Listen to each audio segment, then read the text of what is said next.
fuck? God's sake. I put they didn't even show his wank on the highlights. Jack was in the final. Get the fuck out of here. Here we go.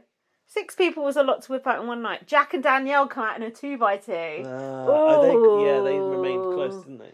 Jack's realisation that they were hated as he walked down the stairs was the most astute he's been in 3 weeks. Danielle did not get the lynching I expected, either by the crowd or Davina. Joe had a much harder time and had to face it alone. Yes, for some reason Davina didn't go in on Danielle, but she went in on Joe. Hold on. Danielle tittered her way through the clips of her abusing Shilpa. Still, just wait till she gets home and finds her stuff dumped on Teddy Sheringham's lawn. It's true, he did dump her. H from Steps come fourth. Dirt came third. So then the proof that... Yeah, what the fuck? So then the proof we're not racist and we hate our own as much as everyone else, we had a non-white top 2. And Shilpa was still getting booed. Fuck. Did she? Yeah. A Channel 4 so stupid they don't realise that looks slightly wrong. They should have taken out their errant booers and shot them in the face. That's how I deal with it. Lol. Fucking hell. Jermaine expected to win, I suspect, but I was glad he didn't. Blah, blah, blah, blah, blah. And then there was one. Shilpa looked genuinely hurt when she saw that I was abusing her in the clips.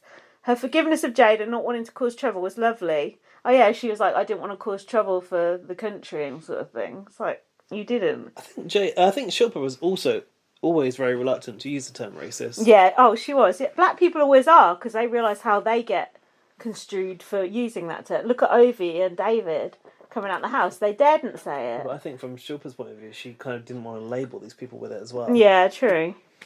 And then I'm saying what I hope for Big Brother for the summer. What is it? Tell me. So what will Big Brother in the summer be like? Will we get a sanitised Cameron-esque lineup? That's old Cameron.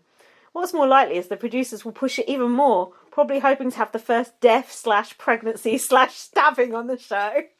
Personally, I'd like to see a return to more normal characters, but not boring ones. Back to basics. People with brains even, and diverse interests, rather than the usual page 3 girl offerings. Good luck with that. I'd also like to see a vote to save instead of a vote to evict, so we can kick out the Deadwood early. I like the way you're thinking, Linz. I'd like to see Big Brother not meddling with nominations, not being evil, not giving us stupid twists. That's like Taryn. Not letting people back in the house once they've left.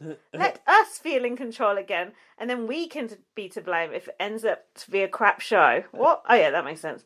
At least it will be ours again, because I'd hate to see it cancelled. It's still the best thing on telly. Oh, sad. That is so funny. All the things you're moaning about is everything... That we still moaned about. They became the opposite. But... don't you think it's weird that we've just been saying the same fucking thing for 20 years? Year in, year out. And you just forget. And you just think, fucking yeah, record. you just think, oh yeah, this is an original thought. It's like, I'm saying the same fucking thing 13 fucking years ago. What am I doing with my life? I'm going to be fucking 60 years old watching this shit. Yeah, of course. I need to get on a plane. You know what you like.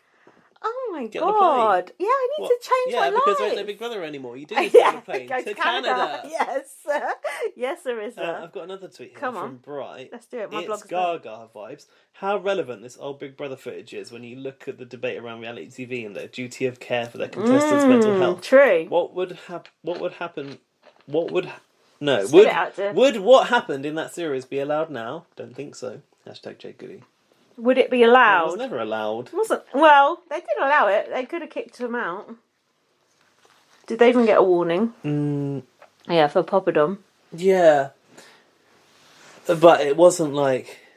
It wasn't like the N-word was used. That's when you get kicked out. But look at Big Brother 21. It's very pertinent to what we're talking about now. It's true. It doesn't feed into it. It's very pertinent. And they have been saying very similar sort of stuff to what Jade was saying.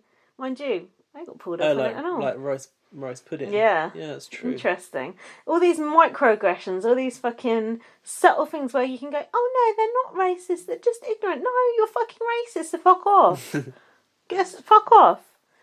I would actually, you should do a poll. We should do a poll on BB on Blast. Jade Goody, racist, ignorant. I would like to see, just keep it to those two options. I would like to see the results. Let's do it now. Let's do it. And then we can say the results at the end. Do you know how to do it, Paul? I don't want in time, but yeah. Come on, you can do it. It's easy. You're a bloody social media person. You can do it. Oh, no, you're not a social media person. Yeah, I am. Oh, I thought you were a digital MailChimp officer. person. Oh, no, you're not, are you? I do MailChimp. Oh, you do it all? Jack of all trades. I want it all. Jack Tweed of all trades. Jack Tweed didn't look quite right like he used to. It looks like he's had something done. He never looked right. He did. He used to look. Red chat. I used to fancy him. Fuck knows why. Look at him now. It looks gross. Just hashtag Jade Goody, ignorant racist. That's it, yeah? Yeah, ignorant racist. You decide. Hashtag you decide. Hashtag BBUK. Hashtag say BBUK. Hashtag you decide. You decide. Where's Marcus Bentley on his fucking show? That's the point. Where is he? And maybe he's not allowed on it because of Endemol or some shit. Nah, but I don't see. Divina and Dun are long gone. Marcus Bentley would have thoughts about the whole Jade thingy. I might check his Twitter actually. Yeah. You decide what? BBUK? Yeah. Hashtag save BBUK. Ain't nobody fucking using that hashtag. Oh, I don't know. So big blagger is and us. Okay, let's see. We'll do this for how long? Do you want to do it for 7 days? Yeah, fuck it. So then it's on beyond the next one. Yeah, nice. It might be a top tweet, mightn't it? Yeah. It might be a top tweet. Fucking fragger. It might be, not many people tweeting about this shit now. We've also got an input via voice message, I think. Oh, have we? I think we have. Yay! How long is it? I don't know. Let me just hold tweet it. this. Get it sorted. Sort it out properly. We asked for a very special listener of ours to send us a voicemail telling us what he thought of the Jade Goody documentary, and it sounds like he's done our bidding. It's our resident racism expert, Professor Dan. Let's have a look. I'll retweet the poll while you're playing this. 8 minutes 50, and it's followed by. Didn't I tell him to make it 4 minutes or under? Followed by monkey emojis covering their mouths, which I think is probably because it's over. I told him make it 3 or 4 minutes. Right, let's see. That'd be good. Hi, me again. Yeah, that's right. There's some mention of racism in Big Brother, and I am defrosted and wheeled out to speak about it. Wheeled out? To perform at Christmas. No, I'm happy to. I'm happy to talk about Jade's racism. So let's just start with that. I think it's not as black and white as it kind of seems in the documentary. So it was day one. Oh, look, it's Jade Goody. Oh, good to see her back on TV. And then overnight it was, oh my god, this racist horror. Get her out. Oh, she's awful. Death threats. Like, she needs to be beaten and just she's a vile stain on humanity, and she's a skid mark of humanity. Skid mark of society. Anyway, yeah. So in the documentary, someone used the word ethereal, and I think that is exactly where I'm going to start. So if you ever tell a joke and then, or like tell a story or something like that, and then you say, oh, you had to be there, that's when we use the word ethereal. That's something we'd describe as ethereal. So, like, I don't know, theatre performances as well. Like, you have to be there. You have to be in that moment to kind of get it and feel that and understand it fully. And that's what we call ethereal. And that's exactly what her career was like. If you didn't watch Big Brother, if you weren't interested in celebrity, if you didn't read certain magazines, you wouldn't know who she was. And, like, you really had to be there watching Big Brother to see her, you know, kind of blossom in front of her eyes. And so, basically, I think that is a cause of her behaviour in the house. With a career that's basically based on nothing, with, like, fame with really not much substance behind it, that creates insecurity. So, if you think, like, from day dot, you know, they had to serve her and treat her like royalty, and then she found it really uncomfortable, didn't she? She had this argument with Ken, was it?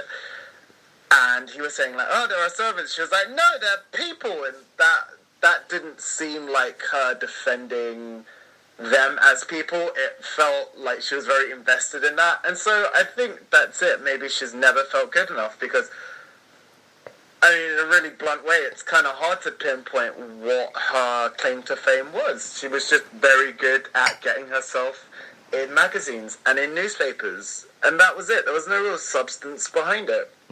And I think, yeah, that was the cause of one of her kind of major insecurities, that she just did not feel like she was as like well placed in the house, or maybe I should say she didn't feel like she'd earned her place in the house. I agree with like that. Some of the other people she was with, you know, very talented musicians, very talented film directors, very talented actresses. Anyway, yeah. So she definitely had a very unique brand of celebrity, and maybe she felt it wasn't valid, and that causes insecurity, and maybe that got her back up. Now, as for her father being mixed race, people might use that to claim she isn't racist, but actually, I went to a school with a very similar kind of demographic to, okay, not very similar, because I mean, if you compare Bermondsey to, like, Croydon, I mean, I live in, like, Los Angeles, mate. I live in Beverly Hills. That's the I live in Dubai. That's the comparison. Because it's a very, very deprived area of London. But with that kind of deprivation, you do get a lot of, like, extremes of society. And racism or racist are kind of ugly extreme that rears its head in these very poor areas. And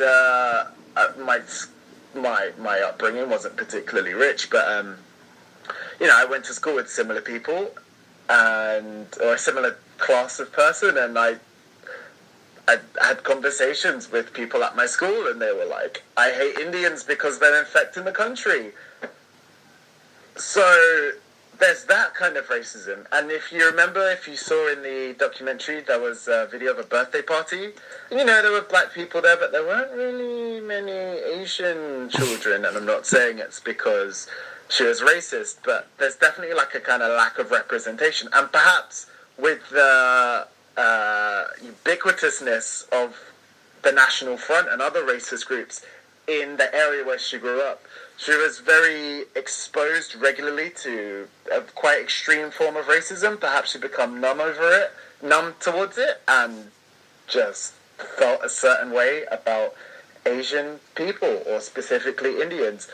I don't know. I'm not in a place to judge, and I can never say, and no one ever really can say what was going on in her heart. But, like, mate, we saw that ugly racism, that poisonous rage that just emanated from her in those clips, and it was disgusting. And the reason she was able to get away with it was because she had a gang behind her, giggling. Like, if you think of The Lion King, right, and there's, like, the hyenas, Joe and Danielle really reminded me of those hyenas. They were just, like, giggling and smirking and kind of egging her on and making her look amazing and feel amazing, and that kind of gave her validation, didn't it? It made her feel good, because actually everyone else, just by being there, made her feel small, made her feel little, made her feel like she wasn't good enough. And then I think the kind of final trigger was her mum just being ripped away from her in that house. And it really did just, like, it upset her. She was moody, she was miserable. She didn't feel as good as the others. She felt insecure, but she had these, like, two little hyenas behind her, like, egging her on. And just allowing her racism to be rewarded time after time, and just, yeah, it got ugly. A fucking OXO stock cube. I mean, it's true. Jesus, I mean, hang on. Those stock cubes are good, but I am not about to, like, racially abuse or, like, destroy my entire Good to know. empire over stock cubes. I mean, British people have gravy, but holy hell. Like, Christ on a bike. Yeah, so in summary, do I think she was racist? No.